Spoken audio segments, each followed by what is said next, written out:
the Short North is everyone's neighborhood, and we are really pleased that we can have open and productive conversations that lead to solutions. So the mayor will talk a little bit about some of the ideas. How would you gauge the mood of property owners and business owners in the Short North at this point following the shooting?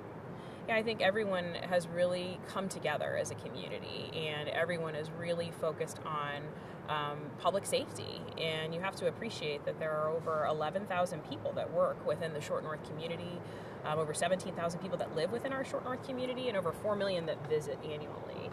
So safety matters more than anything, and I think the mood is truly about how we can be collaborative and work together to address safety as a very high value among all of us. Are people scared? What's the level of concern? I think that everyone is really focused on moving forward from the incident this weekend. And what does that mean exactly? What does this mean?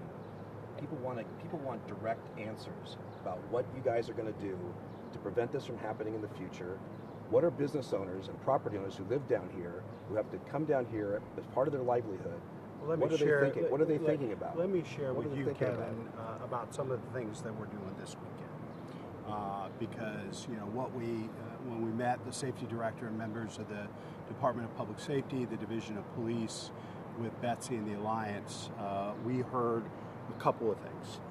So what we're going to put in place is a significant increase in police presence this weekend. That will be uniform and plain clothes. There's going to be a dramatic increase in the amount of cameras and lighting. It will be very noticeable to anybody in and around the Short North. We're also going to have additional bike and foot patrols.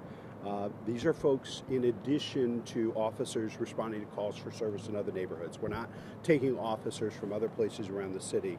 These are officers who are going to be on foot and on bike, particularly focusing on the Short North between midnight and 4:30 in the morning, particularly places once bars are closing and restaurants are closing for the evening, public garages, parking lots, those types of things. We're also citywide going to be enforcing youth curfew. So that means children between the ages of 13 and 17 have to be home after midnight or under the direct supervision of an adult. We think that's critically important, and obviously if you're under the age of 13, you need to be home within an hour of sunset until 4:30 in the morning. We know that young people, when they're out at those types of hours of the day, without adult supervision, are much more likely to be a victim of crime. And so one of the approaches we're taking that's going to impact, I think, things here in the Short North, but neighborhoods throughout our city, is enforcing that curfew. And First Assistant Chief Potts can talk a little bit about how that enforcement's going to work, working with the juvenile courts. We think this is a significant, comprehensive approach for this weekend. We're going to continue to stay in touch with the Alliance to see if there are additional steps we should take. But we, based on what happened last summer and the success we had last summer and feedback from the Alliance, we think this is the appropriate response for this weekend. Can you give us specifics on how many additional officers, both plainclothes and uniform? It'll be significant. We don't want to share too much information about our strategy and plan, but you will notice the significant increase in police presence, both in uniform and, as I mentioned, plain clothes, bike and foot patrols, particularly between midnight and 4:30 in the morning, with a particular focus on areas where folks may gather, those public garages and parking garages and parking lots. Can you tell us who will pay for this and for how long this new safety approach will? Community and neighborhood safety is my top priority, and we will spend whatever it takes to make sure this neighborhood and neighborhoods throughout our city are safe. I think we've demonstrated that. Last summer, we've already committed over $500,000 to the Short North safety strategy. This will be additional resources, but community and neighborhood safety, particularly for this neighborhood, as Betsy said, this is everybody's neighborhood. People that live here, from all different parts of the city come and enjoy the Short North, many of our visitors. And so it's critically important that we as a community make sure that the Short North stays one of the safest neighborhoods in our city. How long will this last? It will last until we determine that it's no longer necessary. And will it also involve, the last time you had certain COTA bus stations that were then designated places for Uber pickups and so forth, and you had the late night vendors who could not serve beyond 3 o'clock. That happened last year. Is that a continuation of this year, or is that not part of this program? We aren't contemplating that at this point for this weekend, but we're going to remain in close contact with the Short North Alliance to determine are there additional steps and measures. Based on the meeting this week and looking at the statistics from last year, we thought these strategies and approaches, these additional resources, which are significant, we think are the best approach for right now. But we're committed to continue to work with the Alliance because if there are other things we need to do or there are things that we can do collaboratively that can make us all safer, we're committed. You mentioned the curfew for the young people. There was also a plan last time to have businesses that sell liquor to cut off their liquor supplies earlier than they normally do. That's not part of this plan. Should it be? We think, based on feedback from the Alliance and what worked best last year, that this approach and what we've shared with you here today is going to be the most effective. But we remain open, and if Betsy and the Alliance come back to us and want to take additional steps, if Chief Bryant comes back and says we need to do these additional things, we're going to listen to the community and we're going to listen to the chief to make sure everybody stays safe. Hi, how are you? So I just wanted to share an update. As you know, the ATF provided $10,000 for a reward, and it has given us a lot of valuable information that we're confident that we will have not only identify those responsible, but have a conviction fairly soon. And so we're asking the community to continue to provide us with tips as they see fit. No tip is too small. The community has really stepped up and given us valuable information that is leading us in the direction that we were hoping to go to. And so we're feeling confident that we will have a conviction and identify those responsible. Why are you so confident you'll have a conviction soon? Because we believe that the information that we're gaining is leading us in the right direction to identifying those responsible. You're getting names. We're getting information that leads us in the right direction to ensure that we're identifying those responsible. How many tips have you received, and how are they coming in? We've received so many, not only just through us, but the ATF. You will be getting a flyer today from the ATF department, working in collaboration with us. This is what it's about. It's about citizens stepping up, which we ask them to do, and the information that we've gathered from them is making us very confident that we will have those responsible in custody.